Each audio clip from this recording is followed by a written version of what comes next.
E aí, beleza? Eu sou o Luiz Gomes, criador de conteúdo na Camelo News. Você é muito bem-vinda ou muito bem-vindo ao Papo de Camelo, podcast para conhecer histórias incríveis do nosso ecossistema de startups. Se você curte conteúdo sobre criação e desenvolvimento de startups, pode se tornar apoiador ou apoiadora desse projeto a partir da nossa campanha do Apoia-se. Então eu deixei aqui na descrição desse episódio o link para que você dê uma olhada lá e apoie esse projeto que eu gosto tanto de fazer. Agora, vamos ao nosso papo de hoje. Valeu!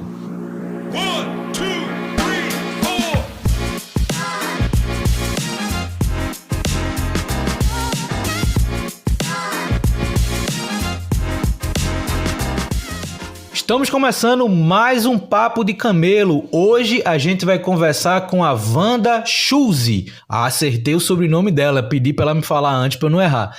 Que ela é da Wayra. A gente vai conversar bastante sobre a trajetória dela, o que é que ela já fez, o que é que ela tem feito hoje na Wayra. Para quem não saiba, a Wayra está dentro de uma estrutura corporativa e usando uma série de estratégias de investimento, conexão com startups, conexão com o ecossistema como um todo. Então a gente vai entender um pouquinho mais disso a partir da visão da Vana. E como eu sempre começo, já agradecendo que você aceitou essa conversa, Vana, e agradecendo o tempo, eu devolvo a bola para você perguntando quem é a Vana e como é que você chegou até aqui.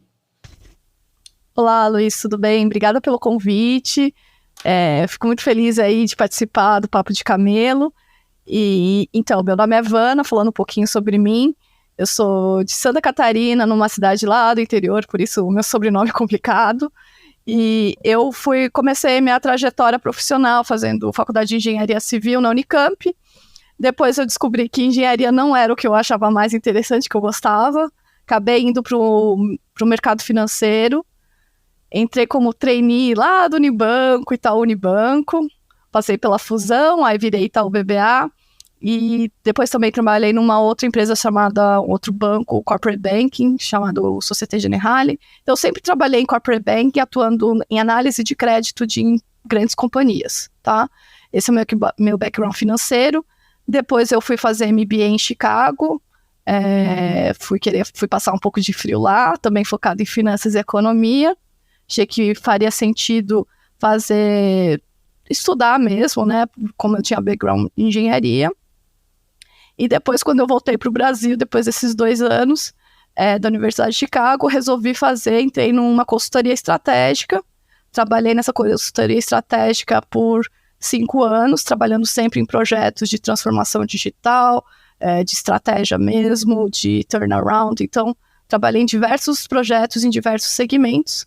Mas eu sempre tive uma vontade, eu acho que a vontade de entrar para esse mercado aí de Venture Capital foi desde a faculdade, quando eu fui fazer o meu MBA lá fora, que o mercado aqui no Brasil ainda era bastante, acaba sendo, o mercado americano é um pouco mais avançado, e eu espelhava isso muito, né? Achava que o meu perfil funcionaria às vezes para o mercado aí de Venture Capital, e aí eu tomei a decisão de mudar de carreira, fui para um Venture Capital especializado, nichado, focado em Retail Techs, e trabalhei lá, ajudei a construir a área, trabalhei por 1 ano e meio nessa área, e agora recebi o convite para vir trabalhar aqui na Wayra como Head de Investimentos.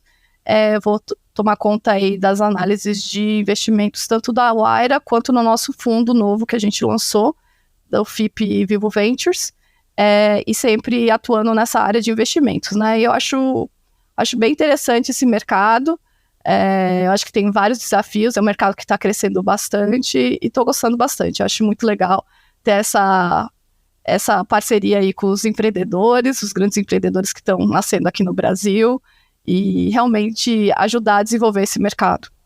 Eu acho muito massa, Vana, porque tem muita gente chegando nesse mercado de Venture Capital que tem esse background mais técnico, né? Então, e obviamente tem interesse em se conectar com o ecossistema de startups. A gente sabe que é um ambiente que, além de muita diversidade de negócios, tem muita questão de lidar com a baixa maturidade de quem está empreendendo no que diz respeito a conhecimento, às vezes, de mercado, a conhecimento de estratégias corporativas, né, para lidar melhor com estruturas de investimento e etc. Então, também tem todo um lado mais educacional, vamos dizer assim, na hora que você se relaciona com o meio de startups, para que, óbvio, você aumente o potencial de retorno sobre aquele investimento que você está fazendo.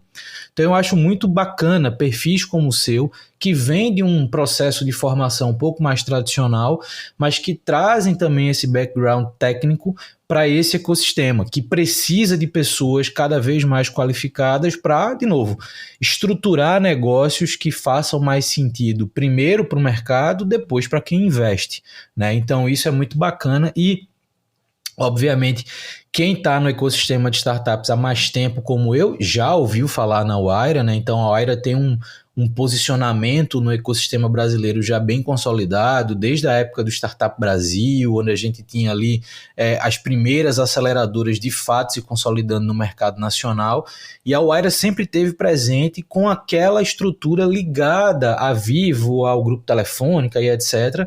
E eu queria entender um pouquinho mais nessa tua atividade hoje, fazendo parte agora da Wayra e da Vivo Ventures, como que se lida com a motivação corporativa para manter durante tanto tempo uma estratégia de investimento em startups, uma estratégia de conexão com esse ecossistema de negócios diversos e, obviamente, todo o arcabouço de riscos que vem ao redor deles. Então, internamente, o que é que vocês usam de motivação para manter essas estratégias operacionais? É muito interessante sua pergunta e super importante porque a gente está vendo que esse mercado de CVC está crescendo, tem várias empresas entrando nesse mercado e a gente também já vê, às vezes, algumas empresas que estão até reduzindo essa área. Então, assim, o que eu acho super interessante, diferencial aqui dentro do Grupo Telefônica e da Vivo, é que existe, primeiro, acho que o primeiro ponto é ter uma estratégia bem definida. E não é uma estratégia só Brasil, é uma estratégia global de inovação, né? Então, acho que é importante dizer que a Wayra está há 12 anos no mercado brasileiro, mas não é só no Brasil, ela está em mais de 9 países, né? Está tanto desde a Argentina, Alemanha, Espanha, Reino Unido, então está em diversos países. Por quê? Começou lá na Espanha, mas foi um jeito da Telefônica, uma maneira estratégica de fazer inovação, né? Transformação digital numa empresa de telecomunicações é muito complexo, como também no mercado financeiro. Bancos também é super complexo, que você usa muitos dados, muitos sistemas legados. Então, como que você faz para acelerar? E o mundo está mudando. Então, o jeito de fazer de uma forma... Então, a Telefônica foi uma grande corporação que teve já essa ideia de criar um CVC, que começou com uma aceleradora, que foi a Wayra. Então, eu acho que ter uma estratégia bem definida globalmente. E depois a Vivo também, que também é muito ligado nesse DNA, que viu a Wayra crescer ao longo desses 2 anos. Inclusive a Wayra, Brasil, ela tem bons resultados dentro da Wayra Mundo. Então, isso foi super importante para a Vivo ver o quanto é importante. A Vivo, durante esses 12 anos, ela conseguiu ter vários bons resultados com as startups também. Então, isso tudo incentivou para também criar, dentro da estratégia da Vivo, essa estratégia de CVCs. Então, uma estratégia bem alinhada, tanto global quanto local, em CVCs é super importante. E não um projeto de estratégia de curto prazo, né? Que projeto de estratégia você pode fazer geralmente é 3 anos, 5 anos. Isso aqui é um projeto de estratégia que está há mais de 10 anos. Então, assim, é bastante consolidado. Eles realmente veem valor nessa vertical para fazer inovação. Então, acho que esse é o primeiro ponto. Eu acho que o segundo ponto que a Telefônica se destaca bastante, principalmente a Vivo faz um bom trabalho, é que a gente tem uma área de inovação que é focado em ajudar as empresas, a Vivo como um todo, as áreas de negócio, a entenderem como trabalhar com startups.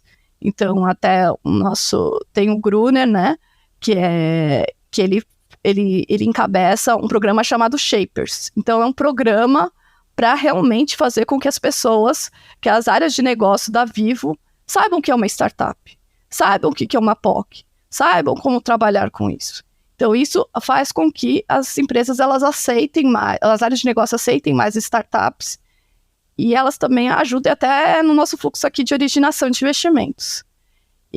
Então, eu acho que esses 2 pontos são super importantes. E o terceiro ponto, eu acho que é ter realmente uma equipe focada, uma equipe que tenha uma equipe de investimentos, e a gente tem uma equipe super grande aqui, a gente tem a equipe de comunicação, que é focado tanto nas nossas investidas para ajudar, a gente tem uma equipe de scout que ajuda a fazer negócio dentro da nossa corporação.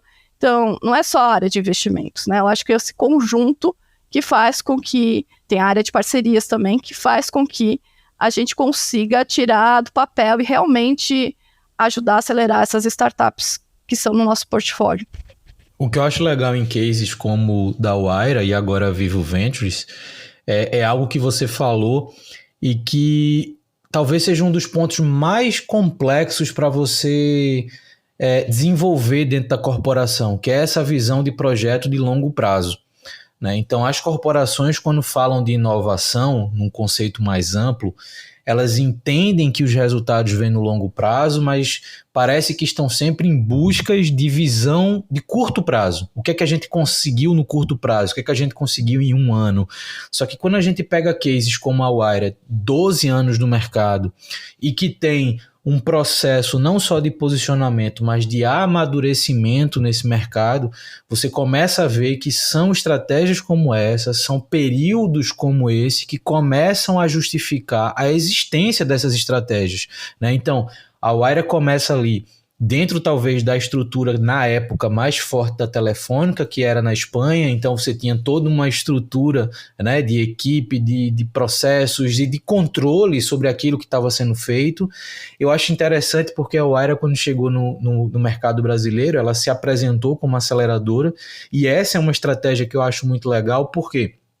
Porque uma aceleradora, ela consegue padronizar uma série de variáveis dos investimentos. Então você consegue fixar valor investido, você consegue muitas vezes fixar o equity, você consegue criar um padrão de acompanhamento. Isso faz com que a curva de aprendizado corporativa diminua muito, né? Então você aprende mais rápido a lidar com essas startups, que é outro ponto que você falou que eu acho muito importante, que você precisa mudar a cabeça das pessoas na corporação a lidar com startups. É muito comum também a gente ver na corporação perfis mais experientes querendo lidar com startups como se fosse um fornecedor padrão.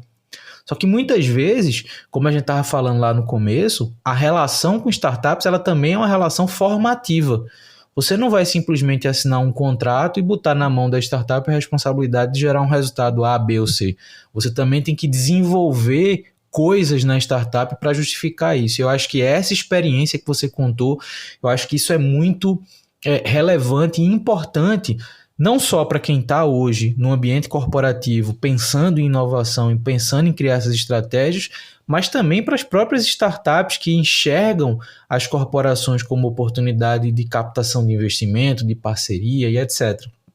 Mas o que eu queria trazer um pouquinho mais da tua experiência, Vana, nesse período que você está aí dentro, quais são os desafios, quais são as dificuldades que você ainda enxerga nesse relacionamento com o ecossistema de startups? A gente sabe que, principalmente em 2020 para cá, muitos ecossistemas meio que se espalharam, foram muito mais para as relações remotas, os eventos agora que estão começando a ganhar força e volume, mas como é que hoje você enxerga, e obviamente tudo isso impacta o próprio perfil empreendedor que a gente tem hoje no mercado, o tipo de startup que está surgindo, como é que vocês hoje enxergam isso, quais os desafios de conexão, como é que vocês mantêm essa estratégia sempre conectando com boas oportunidades de investimento? Uhum. Eu acho que acho que eu vou dividir a minha resposta em 2 partes. Acho que a primeira era, eu acho que é uma coisa mais antiga, que era o desafio de CVCs como um todo, né? Eu acho que ainda, como o mercado às vezes não era muito maduro, tinham poucas CVCs no mercado, que às vezes não sabiam como lidar com o founder, como fazer contratos que fossem bons para ambos os lados, né? E existia muito estigma. Hoje eu acho que não existe mais isso, né? Eu acho que eu não sinto nada aqui dentro da Vivo Ventures, da Wayra. Eu consigo ter acesso aos founders que eu queira falar. Todo mundo já entende qual que é o valor, como a gente trabalha, como a gente está há bastante tempo no mercado. Isso é super positivo. E para mim me surpreendeu bastante, né? Porque eu vinha do mercado de VCs. Então, claro que eu já conhecia sobre a Wayra e a Vivo Ventures, sabia que já era mais estabelecido, mas realmente não existe... A gente não tem esse desafio aí que, quem sabe, no passado algumas CVCs tiveram. Então, eu acho isso muito positivo. Esse ano, toda essa situação macroeconômica que a gente está passando, que a gente sabe que é um período difícil, né, para os founders. A gente sabe que os recursos estão limitados, os VCs tá difícil captar as venture capitals. A gente vê que não está tendo nem muitas movimentações de M&A no mercado, né? Então, a gente está vendo que é um momento ainda de incerteza, né? Acho que o mercado brasileiro como um todo, tá? Até as grandes corporações, às vezes, estão engavetando vários projetos porque ainda estão vendo o que vai acontecer. Eu acho que esse ano é o ano dos CVCs, tá? Sinceramente, eu acho que a gente tem mais oportunidades e desafios. Os CVCs já estão captados, né? Tem vários que já têm lá o seu budget. No nosso caso, a gente tem o FIP da Vivo Ventures, que tem uma data de 320 milhões para investimento. Então, a gente tem aí funding para ajudar essas startups. Então, eu acho que está surgindo muita oportunidade, muita gente entrando em contato com a gente para fazer fundraising. Então, eu acho que geram bastante oportunidades de negócio. Mas, realmente, existem desafios aí que você citou nessa parte de conectar, né, com o founder, com as empresas. Como que a gente faz isso? Acho que a gente fazia muito bem nos eventos, que agora não está tendo tantos, mas a gente teve o Web Summit, teve o South Summit, acho que está voltando tudo isso, né? O que a gente tenta fazer é ter realmente tá próximo, tanto do portfólio de investidas, que a gente atua, que são 26 aí da Wayra e 2 da Vivo Ventures, mas também tá engajada participando desses eventos. A gente tá lá no Cubo, tá? Até Luiz. Então, a gente sempre tá de portas abertas para algum founder vir conectar conosco. Então, acho que tem que ter realmente essa disciplina para a gente fazer com que o relacionamento não fique tão transacional, né? Eu acho que a beleza de trabalhar em CVCs e VCs, comparado com meus outros empregos, que eu trabalhava num ambiente mais corporativo, financeiro, que trabalhava com executivos, é que aqui você tem a oportunidade de conhecer o founder, de conhecer as dificuldades, né? Não é que eu sou uma coach nem psicóloga, mas eu tenho que ter também o meu lado humano, tenho que criar relacionamento, porque é bom também para mim como investidora saber o que está se passando na vida daquele founder, porque é muito importante saber isso para você saber como você pode ajudar. Então, eu acho que... E é muito legal também você ver como você consegue desenvolver aquela pessoa. Então, assim, a gente não pode perder a beleza de VCs e CVCs e ir para um lado transacional. Então, a gente tem que realmente tomar cuidado. E acho que está voltando isso. E espero que não tenha mais sem lockdown. Então, acho que agora já está retomando e está tendo vários eventos. Então, vai dar certo. É bacana porque minha experiência recente foi dentro de uma corporação com estratégia de investimento em startups. E você mencionou, né, esse ano de fato, e eu concordo com você, que é o ano do CVC, ou os próximos anos vão ser os anos de fortalecimento das estratégias de CVC, muito pelo amadurecimento rápido que o mercado corporativo vem tendo nessa relação com o ecossistema de startups, né? Vem aprendendo a lidar com essa estrutura de negócio que é tão distinta quando a gente pensa no mercado tradicional.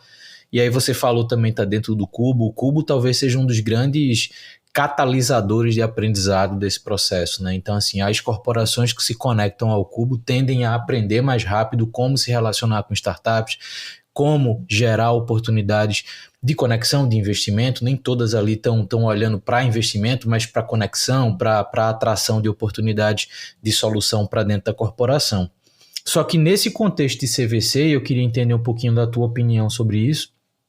Existe ainda uma dificuldade das startups entenderem qual o objetivo estratégico da corporação que tem o CVC. Como assim? Toda estrutura corporativa, da mais tradicional, provavelmente já tem suas estruturas de M&A, né, de fusões e aquisições, geralmente voltada a players do mercado. Então, eu vim recentemente de uma estrutura educacional, então o nosso diretor de M&A na época, ele olhava para a aquisição de outras marcas educacionais. É a estratégia tradicional voltada para o M&A. Quando a gente desenhou o modelo de CVC, uma dúvida comum que as startups tinham, e é por isso que eu quero ouvir tua opinião, era qual o objetivo da corporação com esse investimento? É ser mais venture capital, onde a startup pode se desenvolver no mercado, pode captar investimento com outros players, pode ter, por exemplo, empresas concorrentes como cliente, ou não? O CVC é voltado mais como uma relação prévia que pode caminhar para um M&A. Como é que hoje vocês se relacionam com as startups nesse sentido de direcionamento da proposta do CVC da Wayra e da Vivo agora? Essa pergunta só é muito importante mesmo. Existe geralmente essa confusão, até às vezes internamente, até as venture capitals também às vezes indagam isso. E acho que realmente a gente precisa amadurecer essa ideia e falar a diferença, né? A Vivo, por exemplo, ela tem uma área de M&A, tá? Ela tem a área dela. Para que serve o M&A? O M&A serve para crescimento inorgânico, quando você quer expandir para outros mercados, outros negócios, que você tem uma estratégia aí de crescer rápido, né? De você fazer isso, ou tem alguma sinergia, você tem que ter alguma sinergia ou de receita ou de custo. É bem simples. Isso serve M&A. Né? E a área de M&A, na Vivo, inclusive, eles têm lá o mandato deles, eu realmente desconheço o mandato deles, que a gente realmente são áreas de diretoria separadas. Eles são muito mais voltados para o core business da Vivo, tá? Que eles sempre estão vendo essas duas alavancas, tá? E sim, M&A pode trazer inovação, tá? Pode ser uma alavanca de inovação, não deixa de ser.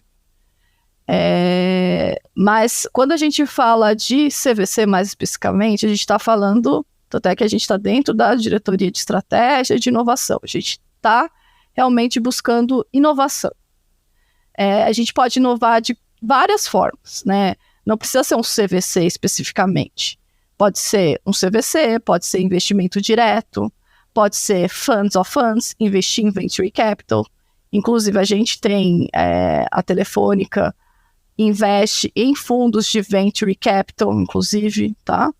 Porque eu acho que isso que é importante, né? Você ter essas três... Você tem que ter um portfólio aqui de inovação. E você tem essas três opções. E a opção da CVC, como ela, assim, a gente não busca de bate-pronto M&A, entendeu? A gente busca sinergias. Mas não é a mesma sinergia do M&A. Porque como que eu vou buscar uma sinergia de uma empresa que é uma startup pre-seed, que ainda às vezes está no PowerPoint? O Valder pode me dizer qualquer sinergia que ele acha que vai ter, mas isso não sei se é verdade. Né? É um risco, se chama Venture Capital, né? Então, eu acredito que a gente tem um foco diferente do que a área de M&A, com certeza, na nossa análise de investimento. Como a gente olha, quando a gente vai fazer análise de CVC de investimento, a gente olha dois aspectos. O primeiro aspecto é retorno financeiro, como todas as venture capitals, tá? Que a análise é exatamente a mesma coisa, a gente vê tamanho de mercado, vê a situação financeira da empresa, vê o background dos founders, bem similar ao que uma venture capital faz. Só que a gente adiciona um layer de sinergias. Mas o que quer dizer essas sinergias? Eu vejo as sinergias como sendo uma proposta de valor da Vivo e da Wayra para o founder. Por que você vai investir num venture capital que vai te dar só o dinheiro, em vez de você investir em mim, que eu vou te dar o dinheiro e eu vou também te ajudar a acelerar? Como que eu te ajudo a acelerar? De 3 formas. Será que eu consigo ajudar você a te dar inputs técnicos, expertise, te ajudar para você desenvolver essa solução? Acho que consigo. Segundo, será que você pode um dia virar um fornecedor para mim e eu te acelerar na parte comercial? Acho que sim. Ou terceiro ponto, será que você pode usar o meu canal B2B ou B2C, que são as nossas grandes fortalezas, e oferecer a sua solução para os nossos clientes? Então, a gente vê essas 3 alavancas, mas não mais para ver se eu vou comprar essa empresa, mas sim olhando como que eu consigo adicionar valor para aquela startup e, com isso, eu ter retorno maior financeiro. Então, acho que a gente tem que mudar, fazer esse shift, né? A gente não é só eu sei que todo mundo fala que não é, que todo mundo é smart money, né? Que é o jargão do mercado, mas realmente a gente tem essas 3 alavancas aí que realmente a gente vê e que a gente realmente consegue fazer. Será que a gente consegue fazer em D0? Depende. Acho que a primeira de expertise a gente já começa desde o processo de investimento. Que a gente faz, se eu acho que é um bom investimento, poxa, vamos falar com uma área de negócio que pode ser um potencial cliente ou que conhece essa tecnologia para ver se realmente você está no caminho certo. Você recebe feedbacks aí. Então você já começa, mesmo que eu não vá investir em você já recebeu um feedback de expertise. Quando você virar investida, a gente pode ainda continuar ajudando. Aí o segundo, ser fornecedora da Vivo, vamos ver em que áreas de negócio poderia fazer sentido, né? E a terceira alavanca é a mais complexa, que você fazer as parcerias e fazer o rollout. Aí tem que ver também se a startup já está madura o suficiente, né, para fazer isso. Então, eu vejo mais como uma proposta de valor diferente, né? É um jeito de você acelerar. E eu não estou fazendo isso por samaritanismo, né? Eu estou fazendo isso porque, no final, eu também tenho um lado de retorno que eu tenho que ver.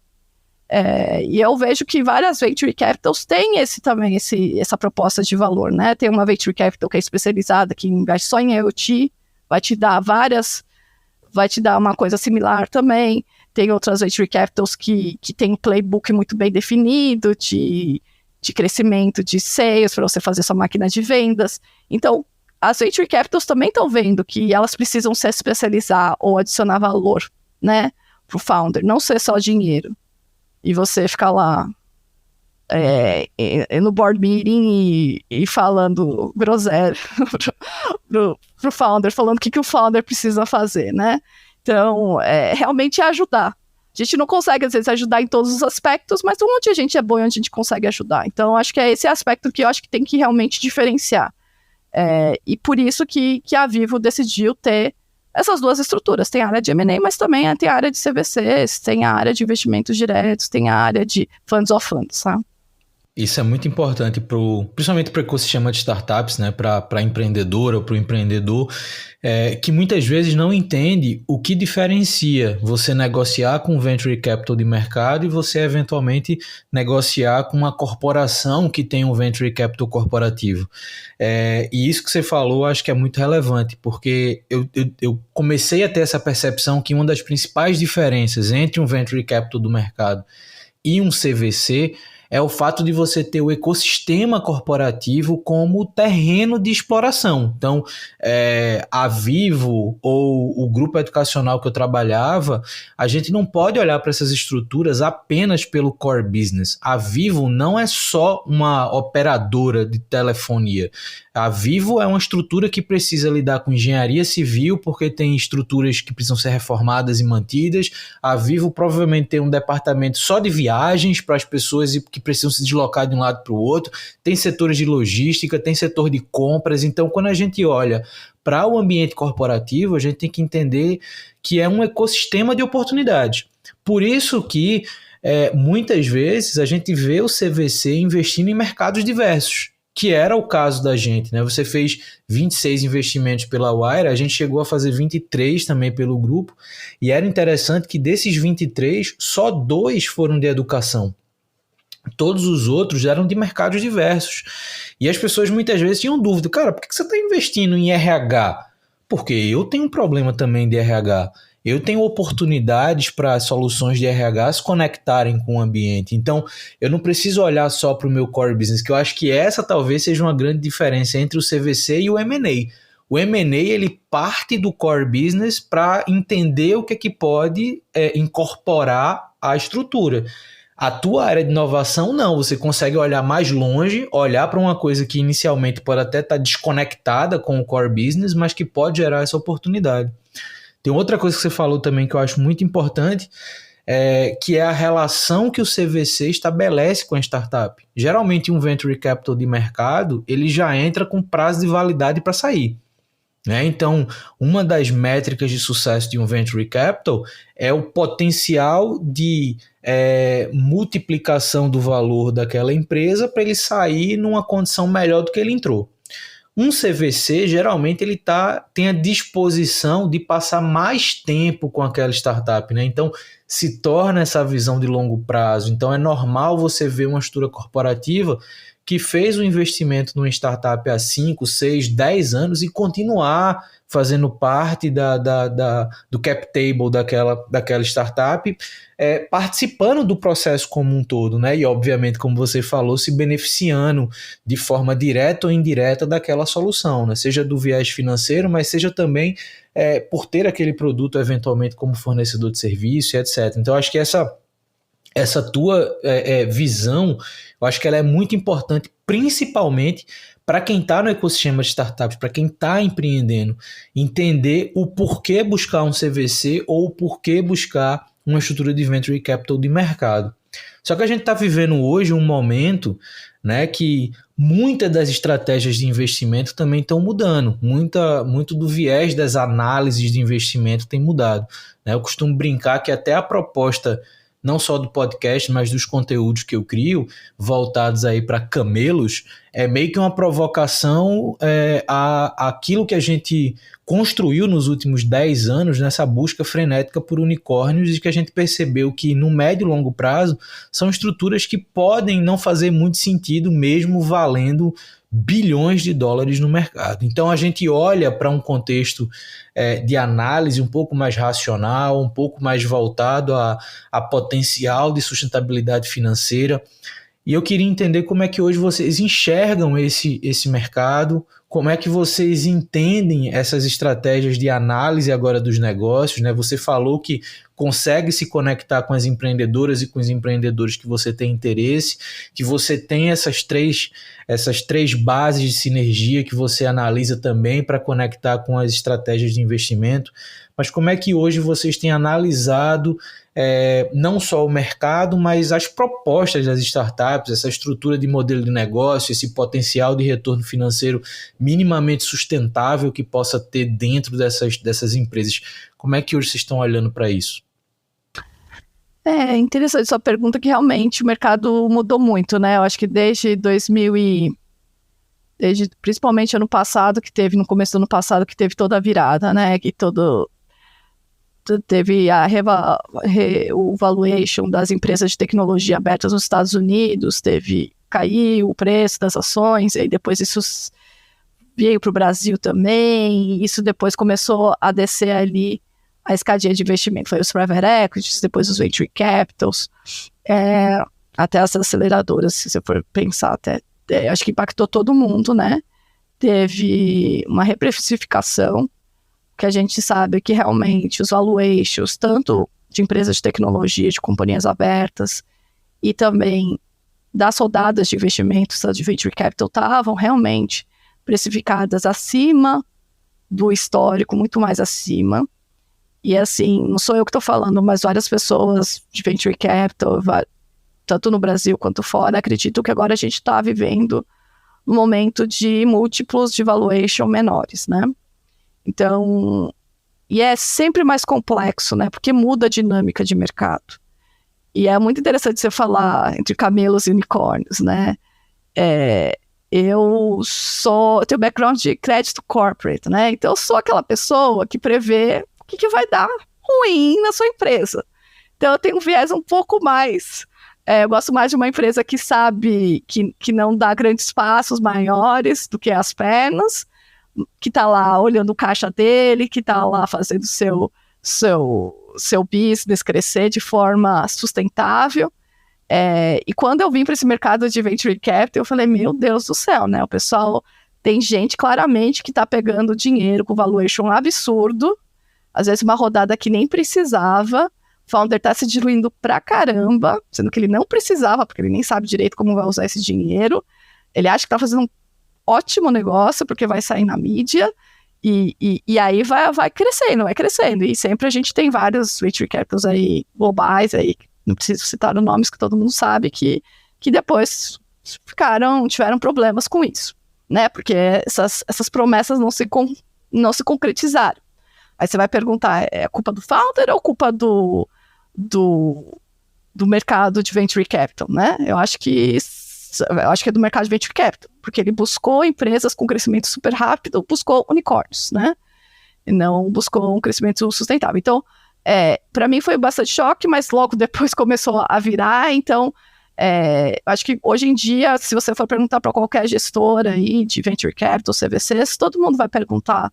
Vai ter sempre uma perguntinha sobre qual é a sua posição de caixa, qual que é seu burn rate, quanto que você está queimando por mês, quanto tempo vai durar o seu caixa, porque são perguntas que até pouco tempo ninguém fazia muito, entendeu? E para mim, que veio de um background mais conservador, era um absurdo, inclusive, né?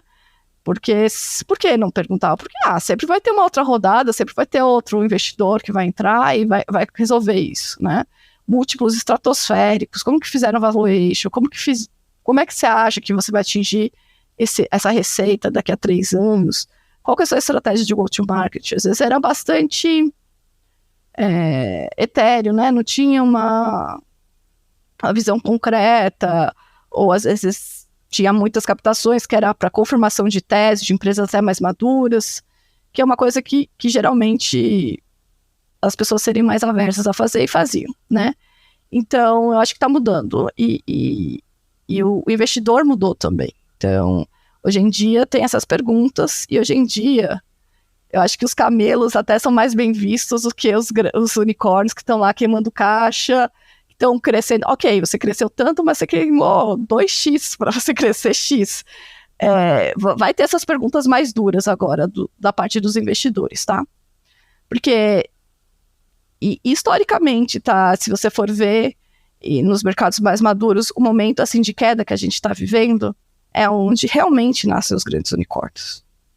Porque você tem, por vários fatores, eu acho que você tem menos recursos.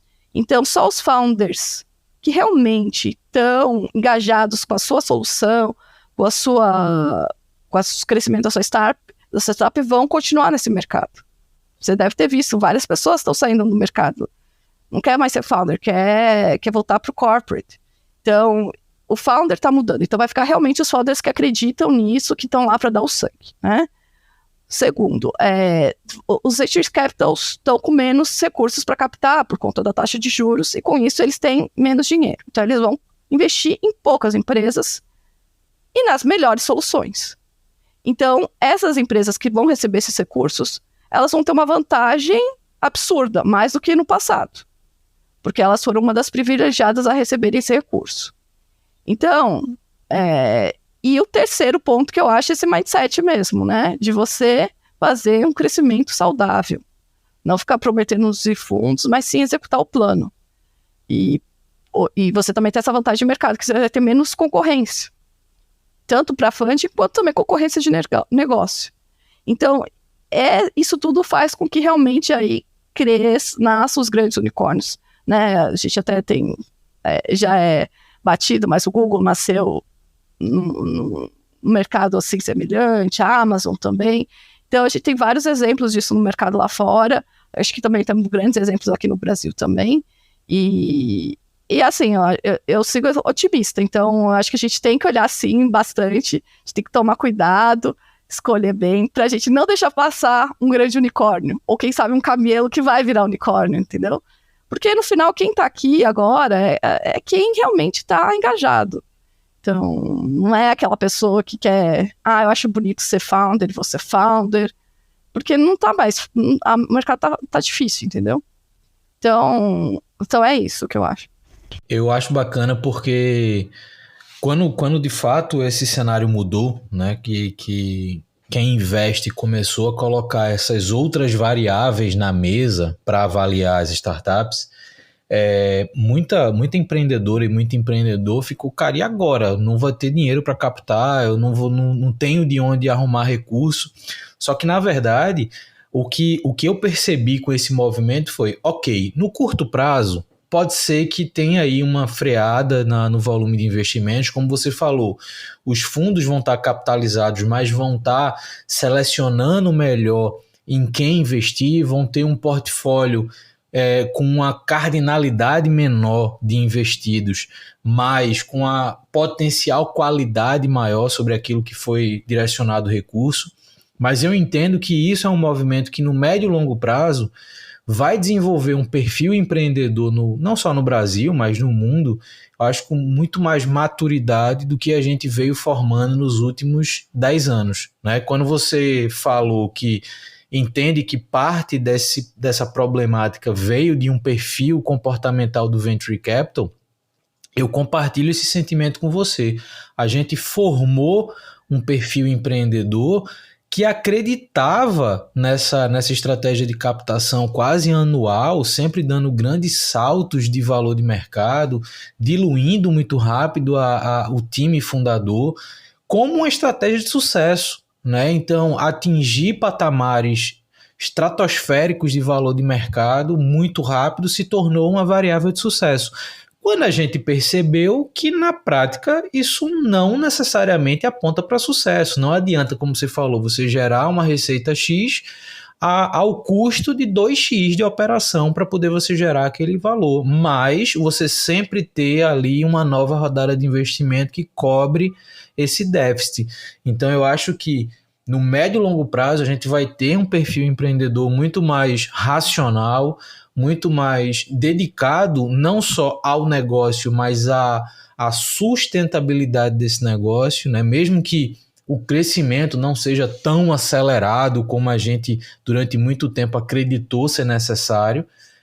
E eu entendo sim, como você também disse, que essa é uma oportunidade da gente ver de fato bons negócios surgindo. Só que agora, num contexto de mercado onde o Brasil consegue ser o criador desses negócios, onde países da África podem ser criadores desse negócio, né? Na época, Google, Amazon e etc., essa galera surgiu num momento onde basicamente esses negócios viriam dos Estados Unidos, viriam da região, em tese, do Vale do Silício ali, que era o que de fato tinha de ambiente maduro.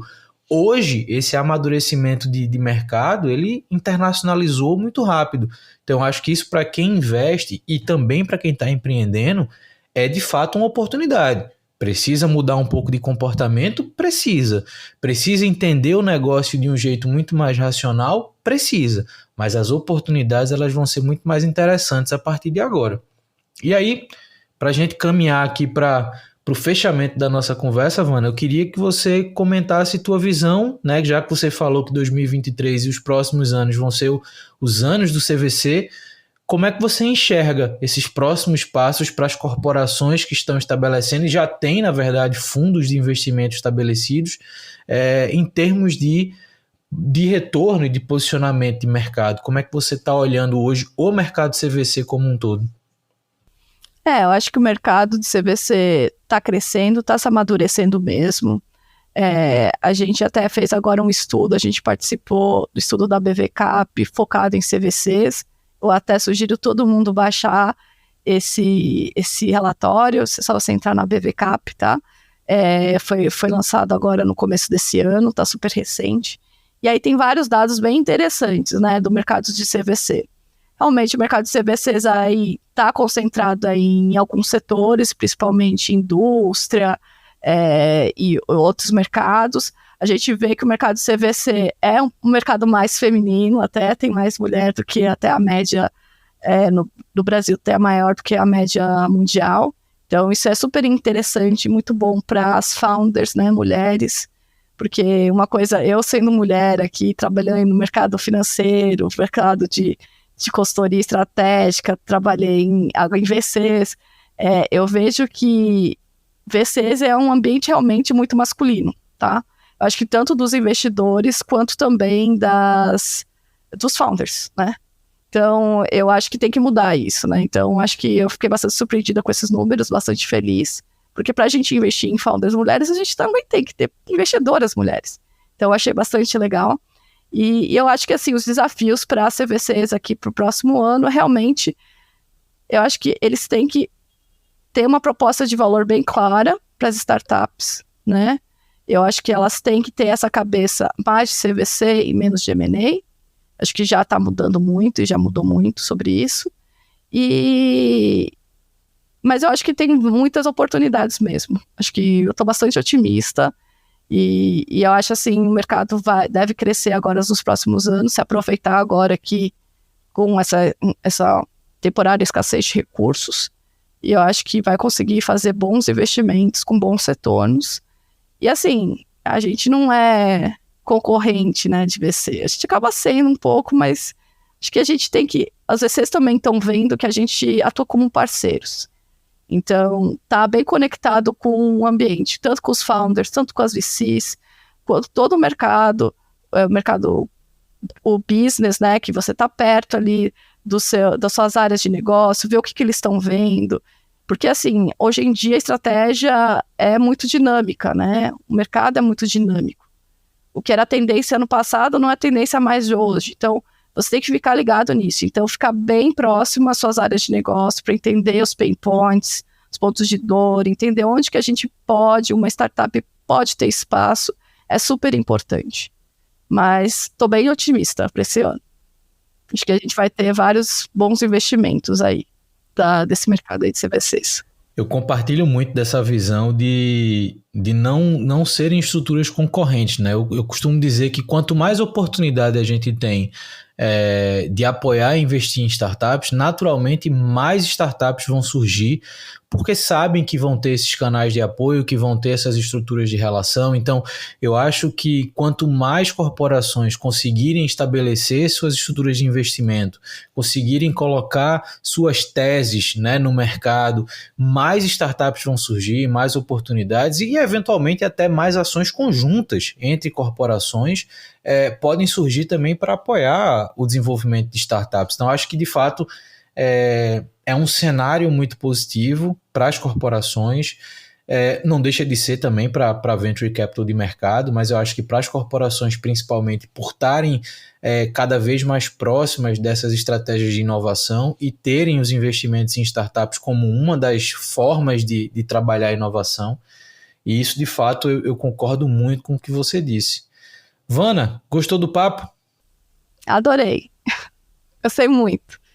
Muito legal participar. Espero que eu tenha elucidado um pouco sobre esse mercado de CVC, que não é um bicho de 7 cabeças, é um mercado que está crescendo e acho que a gente tem que falar mais, espalhar mais a palavra aí para tirar essas dúvidas que sempre surgem. E estou disponível aí, se alguém quiser depois conversar, pode entrar em contato aí com o Luiz também. Ótimo, ótimo. Cara, eu agradeço muito o tempo que você disponibilizou aqui para conversar comigo. Lembrando, para quem ouviu a gente até aqui, que toda edição do Papo de Camelo também tem uma edição na newsletter que complementa muito do que a gente conversou aqui. Então, todos os links para você contactar a Vana, a Wire, a Vivo Ventures, esse relatório da BVCap que ela comentou, tudo também vai estar nesse texto complementar, então você vai poder ter essas informações. Se você chegou até aqui, a gente se escuta no próximo Papo de Camelo. Valeu!